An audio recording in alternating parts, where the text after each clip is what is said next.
जय श्री कृष्णा। राधे राधे। आप सभी का दिन शुभ और मंगलमय हो। आप सभी पर सूर्य भगवान की कृपा सदा सर्वदा बनी रहे। जिस तरह से सोमवार का दिन भगवान शिव को समर्पित होता है, उसी प्रकार से रविवार का दिन सूर्य देवता को समर्पित होता है। माघ महीने में पड़ने वाले रविवार का और भी ज्यादा महत्व शास्त्रों में बताया गया है। रविवार के दिन सूर्य देव की पूजा करने से और सूर्य देवता को अर्घ देने से जीवन के सभी दुख दूर हो जाते हैं, शारीरिक और मानसिक कष्ट दूर होते हैं और सभी प्रकार के सुखों की प्राप्ति होती है। आज के दिन सूर्य देवता की पूजा करके सभी भक्त जनों को व्रत कथा अवश्य ही पढ़नी या सुननी चाहिए। तो आज की इस वीडियो में आप सुनेंगे रविवार व्रत कथा। बहुत समय पहले की बात है।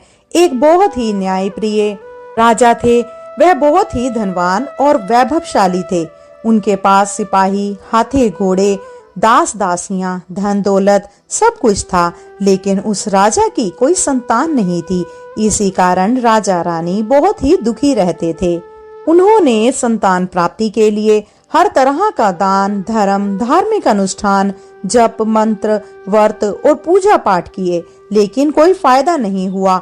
अब राजा रानी दोनों ही बुढ़ापे की ओर बढ़ते गए। बुढ़ापे की ओर बढ़ते हुए राजा रानी दिन रात इसी गहन सोच में खोए रहते कि अब हमारे इतने बड़े राज्य का क्या होगा, इस राज्य का वारिस कौन बनेगा, हमारे राज्य की प्रजा की जिम्मेदारी कौन लेगा।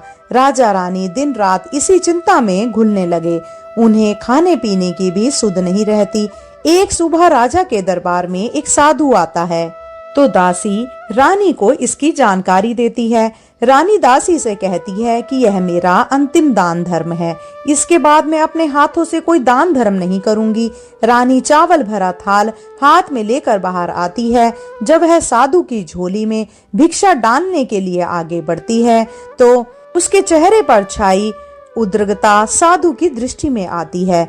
वह उससे पूछता है कि रानी साहिबा, क्या हुआ है, आप इतनी उदास क्यों हैं? तब रानी साधु महाराज को सारी हकीकत बताती है और सिसकने लगती है। कारण जानकर वह साधु कुछ पल के लिए गंभीर हो जाता है और फिर कहता है कि रानी साहिबा, चिंता मत कीजिए, आपकी संतान की इच्छा पूरी हो जाएगी। आपकी कोख से एक पुत्र जन्म लेगा, परंतु वह मात्र 14 साल तक ही आप लोगों को मिलेगा। इसके बाद वह इस मृत्यु लोक में नहीं रह पाएगा। इससे बढ़कर आपको कुछ देना मेरे लिए संभव नहीं है। अपनी बात पूरी करते करते उसने अपनी झोली में हाथ डाला, थोड़ी सी विभूति निकालकर रानी को दी और कहा कि आप और महाराज दोनों इसे बांटकर ग्रहण करना, तुम्हें जल्द ही पुत्र प्राप्ति होगी। इतना कहकर साधु अपनी राह चला गया। उसके जाने के बाद रानी सोचने लगी कि 14 साल तो 14 साल ही सही, उतने समय के लिए तो हमें पुत्र मिलेगा, यही काफी है। 14 साल के उसके जीवन काल में मैं उसे जी जान से बड़ा करूंगी, उसे ढेर सारा लाड़ दुलार करूंगी, अपनी संतान की हर मुराद पूरी करूंगी। उस रात अपना सारा राजकाज खत्म करके राजा जब रानी के महल में गए, तो रानी ने सारी बात राजा को बताई और साधु की दी हुई विभूति राजा को दिखाकर बोली कि साधु महाराज ने यह विभूति हम दोनों को ग्रहण करने के लिए कहा है। रानी की बात सुनकर राजा ने कहा कि हमने इतना दान धर्म किया, जप तप किया, लेकिन कोई फल नहीं मिला। अब इस विभूति से हमें क्या संतान प्राप्ति होगी? रानी बोली कि जब इतना सब कुछ किया तो अब यह भी सही, खामाखा उस साधु के क्रोध को भी क्यों बुलावा दें। राजा को अब किसी पर विश्वास नहीं था, लेकिन पत्नी को दुख ना पहुंचे इसीलिए वह राजी हो गया। उसके बाद राजा रानी दोनों नहाते धोते हैं, अपने भगवान और अपने पुरखों का नाम स्मरण करते हैं। इसके बाद उस साधु महाराज का स्मरण करके वह विभूति बांटकर दोनों खाते हैं। इसके बाद दोनों निश्चिंत होकर सो जाते हैं। कुछ दिन गुजर जाते हैं और साधु महाराज द्वारा कहे अनुसार रानी गर्भवती हो जाती है। राजा रानी दोनों की खुशी का ठिकाना नहीं रहता। राजा रानी से बोला कि महारानी, हम पर सचमुच साधु महाराज की कृपा हो गई। समय आने पर रानी ने एक सुंदर गोरे चिट्टे पुत्र को जन्म दिया। राजा ने बड़ी धूमधाम से पुत्र का नामकरण किया। सारे राज्य में 8 दिन तक उत्सव मनाया गया। अब पुत्र की कुंडली देखने के लिए राज्य के सबसे विद्वान पंडित जी को बुलाया गया। कुंडली देखकर पंडित जी बड़े निश्चिंत हो गए। पंडित जी कहने लगे कि महाराज, हमारा राजपुत्र सिर्फ 14 साल तक ही हमारे पास रहेगा। राजा को पहले से ही यह बात पता थी। रानी को भी साधु महाराज की बात याद थी। दोनों चुप खड़े रहे और उसके बाद राजा और रानी बड़े लाड़ प्यार से बेटे की परवरिश करते हैं, उसकी हर ख्वाहिश पूरी करते हैं। महाराजा और महारानी सोचते हैं थोड़े समय के लिए ही सही, भगवान ने संतान की उनकी मुराद पूरी कर दी। इससे वे समाधान मानते हैं। राजपुत्र दिन प्रतिदिन बड़ा होता है। जब वह 7 साल का हो जाता है तो राजा एक अच्छे गुरु की नियुक्ति करके उसे पढ़ाई लिखाई, राजशास्त्र, शास्त्र विद्या, घुड़सवारी इत्यादि 12 विद्याओं का शिक्षण देते हैं। वह शास्त्र विद्या में पारंगत हो जाता है और जब राजकुमार 12 साल की उम्र का हो जाता है तब राजा रानी एक अच्छी सी राजकन्या खोजकर उसकी शादी कर देते हैं। ऐसे ही 2 और साल बीत जाते हैं। जब राजकुमार 14 साल का होने वाला होता है तो एक दिन राजकुमार राजा से बोलता है कि पिताजी, मैं अपना सारा राज्य घूम कर देखना चाहता हूँ। आज तक मैंने सिर्फ इस रजवाड़े के अतिरिक्त कुछ नहीं देखा है। बेटे की बात सुनकर राजा चिंतित हो जाते हैं क्योंकि राजकुमार को 14वां साल शुरू हो गया था। अब कोई अनहोनी होने का वक्त नजदीक आ पहुंचा था, लेकिन राजा ये सब बातें पुत्र को बता नहीं सकता था। वह चेहरे पर खुशी लाकर बेटे से कहता है कि हाँ हाँ बेटा, जरूर जाओ, तुम्हें अपना सारा राज्य घूम कर देखना चाहिए। हमारा राज्य कैसा है, कहाँ पर क्या है, यह सब तुम्हें जानना चाहिए। कल मेरे बाद तुमको ही तो इस राज्य का राजा बनना है। परंतु एक बात का ध्यान रखना कि तुम कहाँ जा रहे हो, क्या कर रहे हो, यह बात अपनी पत्नी से नहीं बताना। राजकुमार कहता है, ठीक है पिताजी, ऐसा आपने कहा है मैं वैसा ही करूंगा। राजपुत्र दिन भर अपनी पत्नी के साथ मौज मस्ती करता है, खुशियां मनाता है और रात को ठीक 12 बजे बिस्तर से उठकर बाहर चला जाता है। सुबह होने से पहले ही वह वापस अपने महल में आकर सो जाता है। ऐसे बहुत दिनों तक चलता रहता है। अब राजपुत्र का 14वां साल खत्म होने में कुछ ही दिन बाकी रह गए थे। एक रात उनकी पत्नी यानी छोटी रानी रात में जाग जाती है। वह देखती है कि राजपुत्र बिस्तर पर नहीं है। वह उसे महल में सब जगह देखती है, लेकिन राजपुत्र कहीं भी नजर नहीं आता। वह सोचती है कि अब वह क्या करेगी, इसके बारे में किससे कहेगी, क्या कहेगी। वह चुपचाप रहती है। भोर होने पर वह देखती है कि उसका पति अपनी जगह सोया हुआ है। वह अपने पति से रात की घटना के बारे में कुछ नहीं पूछती। दूसरी रात भी वैसे ही होता है। तीसरी रात, चौथी रात, ऐसे बहुत दिनों तक चलता है। रानी बहुत ही चिंतित हो जाती है। पति रात को जाता कहाँ है, किससे मिलने जाता है, उसके मन में ढेर सारे सवाल उठते हैं, लेकिन पूछने में उसे डर लगता है। शायद पति गुस्सा कर बैठे। सास ससुर से पूछने के बारे में सोचा तो उसकी कुल मर्यादा बीच में आ जाती थी। तो इस तरह मन ही मन वह परेशान रहने लगी। इस हालत में उसे खाने पीने में दिलचस्पी नहीं होती। वह दुबली पतली हो जाती है। उस राज्य में फूल बेचने वाली एक बूढ़ी मालिन थी। वह हमेशा छोटी रानी को फूल देने उसके महल में आती थी। उस बुढ़िया का ध्यान छोटी रानी पर जाता है। वह उससे पूछती है कि बेटी, तुम्हें किस बात का दुख है, तुम इस तरह सूख कर कांटा क्यों बन रही हो।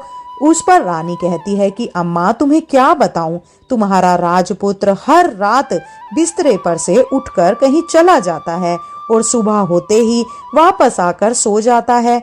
वह कहाँ जाता है, यह सोच सोच कर मैं अंजल ग्रहण नहीं कर पाती और इसी परेशानी में सूख सूख कर इस तरह कांटा बन गई हूँ।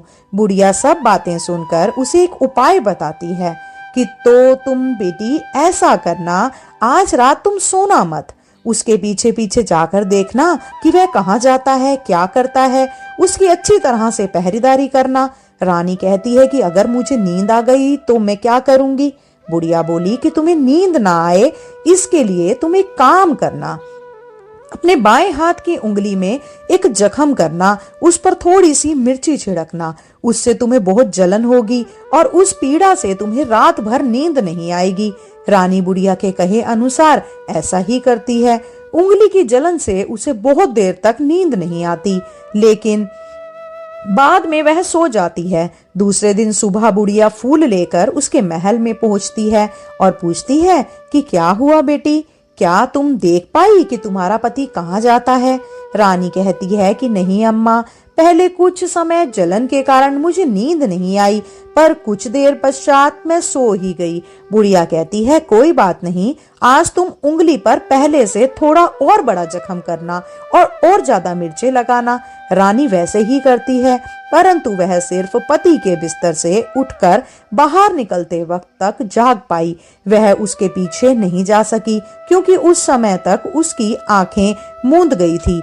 अगले दिन सुबह बुढ़िया आती है तो उसके पूछने से पहले ही रानी रो रो कर कहती है, अम्मा, मैं आज भी उनकी पहरेदारी ठीक तरह से नहीं कर पाई।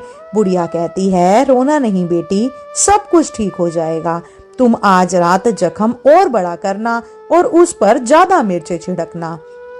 एक काम करना बेटी, वह जब जाने के लिए निकलता है तो उसका रास्ता रोककर उससे पूछना कि कहाँ जा रहे हो। बुढ़िया ने जैसा बतलाया रानी ने वैसा ही किया।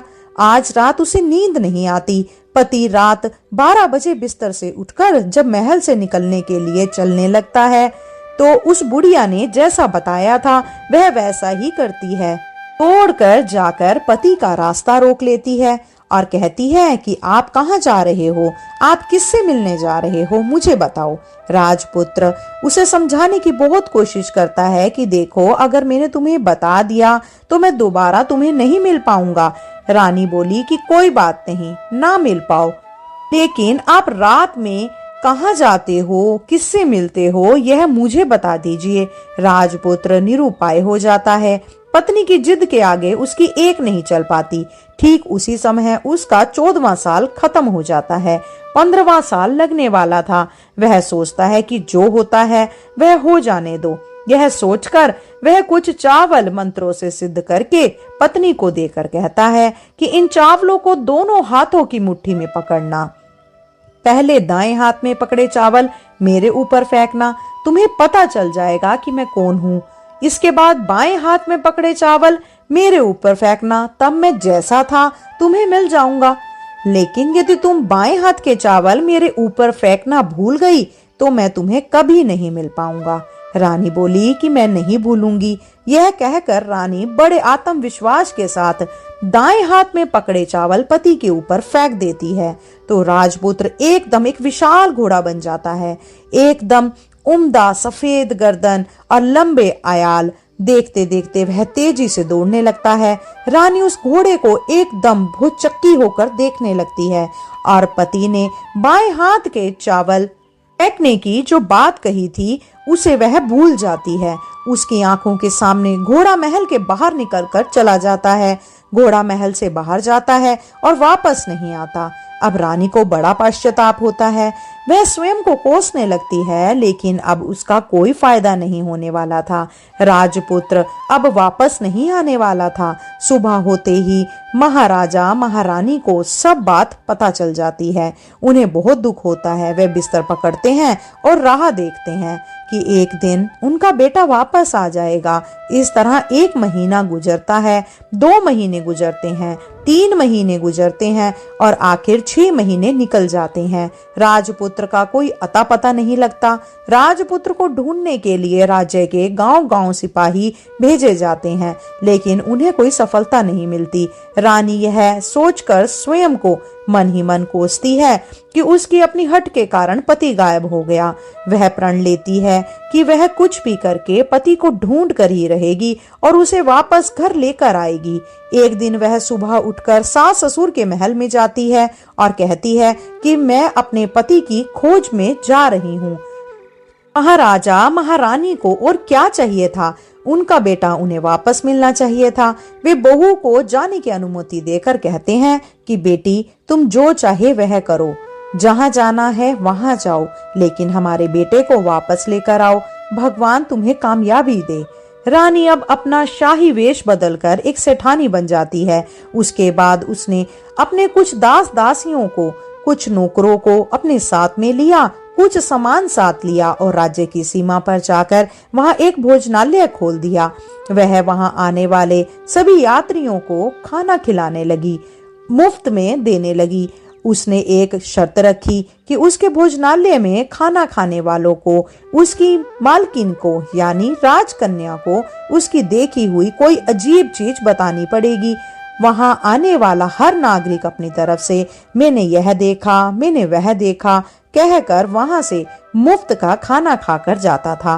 परंतु रानी को जो बात चाहिए थी वह अब तक मिली ही नहीं थी। ऐसे ही कुछ दिन बीत गए। इसी दौरान एक और घटना घटती है। रानी के महल में फूल लेकर जाने वाली बुढ़िया के एक बेटा और बहू थे। उनका एक छोटा बेटा था, यानी बुढ़िया का एक पोता था। बेटा और बहू सुबह काम के लिए निकलते थे तो पोते को संभालने की जिम्मेदारी बुढ़िया पर रहती थी। बुढ़िया दिन भर पोते को संभालती थी। बुढ़िया को पान खाने की आदत थी। एक दिन क्या होता है कि उसे पान लगाने के लिए चूना चाहिए था। वह चूना तैयार करने के लिए सीपियां लेकर आई। इन सीपियों को भूनने के लिए गोबर के कंडे चाहिए थे। कंडे इकट्ठा करने के लिए वह बांस की टोकरी लेकर चरवाहे के मैदान में गई। वहां बहुत सारे गोबर के कंडे थे। उन्हें जमा करते करते उसे घर आने में अंधेरा हो गया। शाम होते ही बेटा बहू काम से वापस घर पहुंचे तो उन्होंने देखा कि बच्चा घर पर अकेला है और रो रहा है। वे दोनों गुस्से से लाल पीले हो गए। इतने में बुढ़िया घर आ पहुंची। बेटे ने पूछा, तुम पोते को घर पर अकेला छोड़कर कहाँ गई थी? बुढ़िया बताने लगी कि मैं गोबर के कंडे इकट्ठे करने गई थी। इस पर बेटा बोला, दोबारा बच्चे को अकेला घर पर ऐसे छोड़कर गई तो सही नहीं होगा। बुढ़िया कहने लगी, नहीं बेटा, फिर कभी ऐसा नहीं करूंगी। लेकिन दूसरे ही दिन बुढ़िया वह बात भूल गई और फिर चरवाहे के मैदान पर कंडे इकट्ठे करने चली गई। शाम को जब बेटा बहू काम से वापस लौटे तो देखते हैं फिर बच्चा घर पर अकेला है और रो रहा है। अब उसके बेटे की सहन शक्ति खत्म होने लगी और बुढ़िया के वापस आने पर उसे घर से निकाल दिया।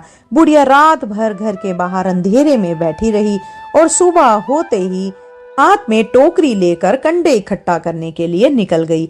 उस दिन कंडे इकट्ठा करने का मानो पागलपन सा सवार हो गया था। कंडे इकट्ठा करते करते कब अंधेरा छा गया उसे मालूम ही नहीं चला। उसे जब ध्यान आया तो गांव का रास्ता भी ठीक तरह से दिखाई नहीं दे रहा था। अंधेरे में आंखें फाड़ कर देखती देखती किसी तरह आगे निकल पड़ी। तभी एक कपीला गाय छन छन की आवाज करते, गले की घंटी बजाते ठुमक ठुमक कर उस मैदान पर आ गई। उसे देखकर बुढ़िया सोचने लगी कि इस गाय के पीछे पीछे जाऊंगी तो गांव तक मैं पहुंच ही जाऊंगी। और तभी बुढ़िया उसके पीछे पीछे चल पड़ी। वह गाय एक एक करके 6 मैदान पार करती है। आखिर में वह 7वें मैदान पर पहुंचती है। वहां उस मैदान में एक बड़ा सा पत्थर पड़ा था। गाय जाकर उस पत्थर को अपना सींग मारती है। सींग मारने पर वह पत्थर दूर हट जाता है और नीचे पाताल में जाने की सीढ़ियां दिखाई देने लगी। वह गाय उन सीढ़ियों से नीचे जाने लगी। बुढ़िया वह सब देखती रही और झट से जाकर गाय की पूंछ को पकड़ लेती है। पूंछ पकड़कर वह गाय के साथ नीचे पाताल में पहुंच गई। पाताल में पहुंचते ही बुढ़िया गाय की पूंछ छोड़कर इधर उधर देखने लगी। बुढ़िया ने देखा कि पाताल में सब जगह जगमगाहट है, दिया दीप जल रहे हैं। तभी तेज रोशनी गाय के ऊपर पड़ती है और वहां अद्भुत घटनाएं घटने लगती है। गाय के नीचे जाते ही उसके गले में अपने आप सांकल पड़ गई। छम करके कोई दुधादी गाय का दूध दोहने लगा, लेकिन गाय का दूध निकालने वाला जो कोई भी होता है वह उसे दिखाई नहीं देता। यह सब देखकर बुढ़िया बहुत घबरा गई और सोचती यह है कि यह मैं आज कहाँ फंस गई। सोचते सोचते वह यहाँ वहां छिपने के लिए जगह ढूंढने लगी, लेकिन उसे कहीं भी जगह नहीं मिली। हर जगह उजाला ही उजाला था। चुपचाप उसी कोने में छुपकर खड़ी रहकर जो कुछ उसके सामने हो रहा था उसे देखने लगी। कुछ पल के बाद वहां एक उम्दा सफेद घोड़ा आया। वहां 2 कुंड थे। उनमें से एक कुंड में उस घोड़े ने छलांग लगाई और ऊपर आ गया। अब उसे राजपुत्र का रूप प्राप्त हो गया। राजपुत्र बनने के बाद उसने दूसरे कुंड के पानी में स्नान किया। वहां रखे नए कपड़े पहने। नजदीक ही एक सुंदर पलंग था। वह आकर उस पर बैठ गया। उसके सामने अपने आप 5 पकवानों की थाली आ गई। दूध की एक प्याली आ गई। पान सुपारी आ गई। उसके सामने एक दिया जलता रहा। राजपुत्र ने खाना खाया, दूध पिया, पान सुपारी खाया और बिस्तर पर लेट जाने से पहले सूर्य देव का स्मरण करके सामने जलते दिए से पूछा कि दिए दिए दीपंकर, मेरे माता पिता क्या कर रहे हैं? दिया बताने लगा कि वह बेटे के शोक में डूबे हैं। फिर वह पूछता है कि राज्य कौन संभाल रहा है? दिए से उत्तर मिला, राज्य प्रधान संभालता है। राजपुत्र ने पूछा कि मेरी पत्नी क्या करती है? उसने चौराहे पर भोजनालय शुरू किया है और आते जाते लोगों से वह नई खबर के बारे में पूछती है। दिए के यह कहते ही राजपुत्र कहने लगा, ठीक है।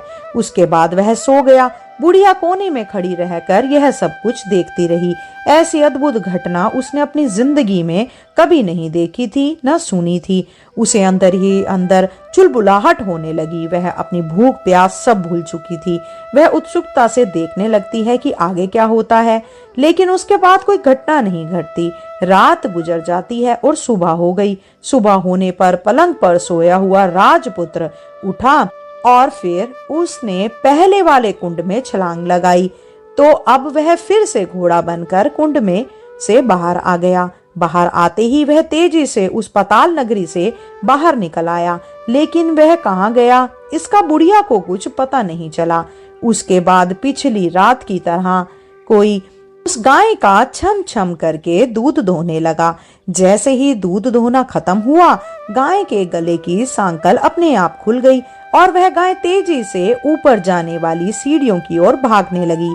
गाय को ऐसा देखते दौड़ते देख बुढ़िया सोचने लगी कि अब गाय के साथ यहाँ से ऊपर जाना ही समझदारी है, नहीं तो कोई मुसीबत आकर मेरे ऊपर टपक जाएगी। उसने झट से गाय की पूंछ पकड़ ली और गाय के साथ ऊपर आ गई। गाय जब ऊपर मैदान में पहुंची तो उस सुरंग का रास्ता अपने आप बंद हो गया और उसके मुंह पर एक बड़ा सा पत्थर पूर्ववत खड़ा हो गया। ऊपर आकर वह गाय जंगल की ओर निकल गई तो इधर बुढ़िया एकदम बावली सी हो गई। उसने पाताल नगरी में जो कुछ देखा था वह जल्द से जल्द किसी को बताने के लिए उतावली हो उठी। उसे एकदम याद आया कि नगर की सीमा पर कोई औरत भोजनालय चलाती है और नई बात बताने वाले को अच्छा खाना पीना मुफ्त में देती है। वह सोचने लगी कि क्यों ना मैं यह सब बात उस औरत को जाकर बताऊं। यदि उसे यह बात पसंद आ गई तो बाकी जीवन खाने पीने की झंझट से मुक्ति मिलेगी। बुढ़िया ने मन में यह तय किया और तुरंत उस भोजनालय के द्वार पर पहुंचकर वहां टंगे नगाड़े के सामने खड़ी हो गई और जोर जोर से नगाड़ा बजाना शुरू कर दिया। नगाड़े का इस तरह शोर सुनकर मालकिन यानी छोटी रानी मन में प्रसन्न हो जाती है कि शायद कोई बड़ी बात लेकर यहाँ आया है। रानी सिपाहियों को आदेश देती है, जाइए और जो कोई आया है उसकी अच्छी तरह से खातिरदारी कीजिए। आदेश पाते ही सिपाही दौड़कर नगाड़े के पास आए तो देखा कि एक बुढ़िया नगाड़ा बजा रही है। उन्होंने पूछा, क्यों बुढ़िया, क्या हुआ? नगाड़ा क्यों बजा रही हो? बुढ़िया बोली, कुछ नहीं बेटा, यहाँ खाना मिलता है ना, इसीलिए आई हूँ। सिपाहियों ने कहा, खाना चाहिए, मिलेगा, लेकिन तुझे कोई नई बात बतानी पड़ेगी। बुढ़िया बोली, हाँ हाँ बताऊंगी, मुझे एक बात मालूम है। यह सुनकर सिपाही उसे अंदर लेकर आए। उनको मालकिन का आदेश था कि जो कोई बूढ़ा बुजुर्ग वहां आए उनके साथ अच्छी तरह से पेश आना, उनका अच्छा आदर आतिथ्य करना। और सिपाहियों ने उस बुढ़िया का भरपूर आदर आतिथ्य किया। उसे बड़ी सी थाली भरकर व्यंजन परोसे। बुढ़िया बहुत भूखी थी, वह खाने पर टूट पड़ी। खाना खाने के बाद सिपाही ने उसे पहनने के लिए एक नई साड़ी दी। उसके बाद सिपाही उसे लेकर रानी के पास आए। बुढ़िया और रानी ने तुरंत एक दूसरे को पहचान लिया। बुढ़िया बोली, बेटे तुम? और रानी बोली, अम्मा तुम? बड़ी देर तक दोनों भांति भांति की बातें करती रही। आखिर कुंवारिन बुढ़िया से कहने लगी, अम्मा अब बताओ तुमने क्या नई बात देखी है? बुढ़िया कहने लगी, नई बात? मैंने कोई नई बात नहीं देखी है। वह तो मेरे पास तुम्हें देने के लिए खाने के पैसे नहीं थे, इसीलिए मैंने झूठ कहा और नगाड़ा बजाया। रानी ने कहा, अम्मा घबराना नहीं, मैं किसी को तुम्हारा नाम नहीं बताऊंगी। फिर भी बुढ़िया की मैंने क्या देखा, कब देखा करके आनाकानी करने लगी। इस पर कुंवारिन ने उससे कहा, देखो अम्मा, यदि तुमने मुझे वह नई बात बताई तो जिंदगी भर मैं तुम्हारी देखभाल करूंगी, तुम्हें रानी माता की तरह रखूंगी। अब बुढ़िया बताने को तैयार हो गई। उसने जो कुछ उस चारागाह वाले मैदान में देखा था वह सब कुछ उसने कुंवारिन को बता दिया। बुढ़िया की वे बातें सुनकर कुंवरनी को यकीन हो गया कि वह राजपुत्र उसी का पति है। वह तुरंत बुढ़िया से कहने लगी, अम्मा, मुझे उस जगह पर लेकर चलो। बुढ़िया बोली कि नहीं बेटी, वह पाताल राज्य है, वहां पर सांप हैं। यदि किसी ने तुम्हें देख लिया तो तुम्हारी जान खतरे में पड़ सकती है। लेकिन रानी ने उसकी एक भी नहीं सुनी और उसे उस जगह से ले जाने के लिए हट करने लगी। आखिर में बुढ़िया ने उसका कहना मान लिया और कहने लगी, ठीक है, मैं तुम्हें वहां लेकर चलती हूँ, पर आज नहीं, कल। वहां जाना है तो शाम को ही जाना होगा। अगले दिन दोपहर को रानी बुढ़िया के साथ उस मैदान पर गई और एक जगह छुपकर गाय के आने की राह देखने लगी। दिन ढलते ही अंधेरा घेरने लगा। गाय हमेशा की तरह वहां आ गई। मैदान के उस कोने में जाकर उसने पत्थर पर सींग मारा तो झट से पत्थर हटकर वहां सुरंग में जाने का रास्ता खुल गया। गाय उस रास्ते से नीचे उतरने लगी तो बुढ़िया रानी से कहने लगी, जल्दी आगे बढ़ो बिटिया, हम गाय की पूंछ पकड़कर नीचे उतरेंगे। दोनों गाय की पूंछ पकड़कर नीचे उतर गई। बुढ़िया जिस कोने में पहले छिपी थी, दोनों उसी कोने में छुप गई। अब नीचे सब कुछ वैसे ही घटित हो रहा था। गाय के गले में अपने आप सांकल पड़ गई। कोई अदृश्य रूप से उसका दूध धोने लगा। एक सफेद उम्दा घोड़े ने आकर एक कुंड में छलांग लगाई तो राजपुत्र के रूप में ऊपर आया। वह राजपुत्र दूसरे कुंड में नहाने लगा। उसने वहां रखे हुए नए कपड़े पहने। नजदीक ही एक सुंदर पलंग था।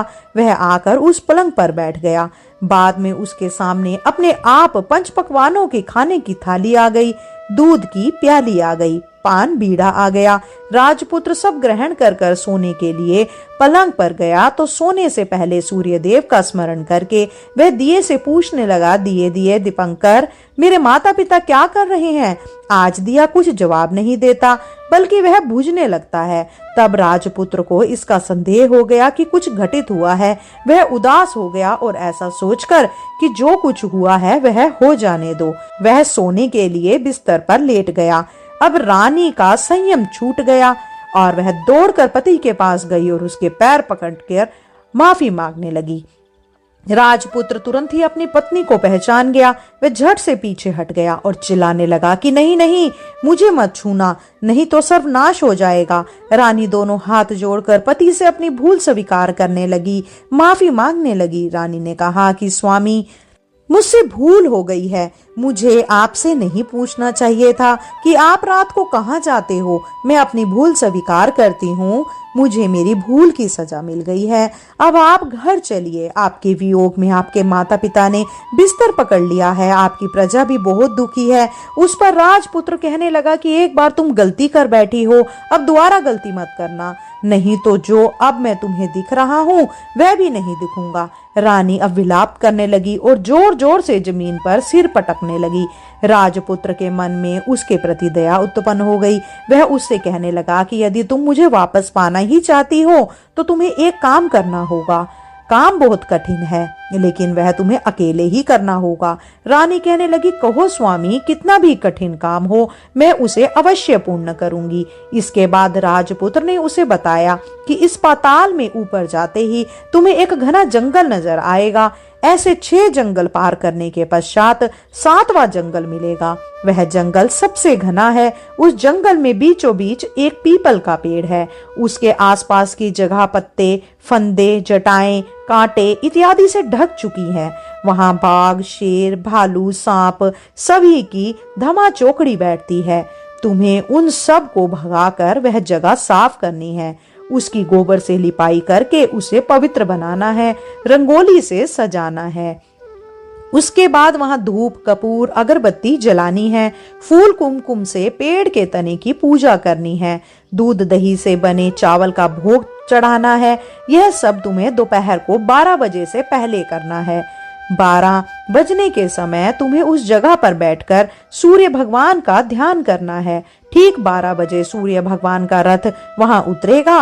भगवान सूर्य देव वह सब देखकर खुश हो जाएंगे और कहेंगे, जिस किसी ने यह सब किया है उसे मैं मनचाहा फल दूंगा। तो तुम भगवान सूर्य देव के सामने जाकर उनके रथ का दाहिना घोड़ा मांगना और उसके पश्चात मैं तुम्हें मिल जाऊंगा। इतनी बात कहकर राजपुत्र अपने पलंग पर सो गया और छोटी रानी भोर होने की राह देखने लगी। भोर होते ही वह बुढ़िया के साथ गाय की पूंछ पकड़कर ऊपर आ गई।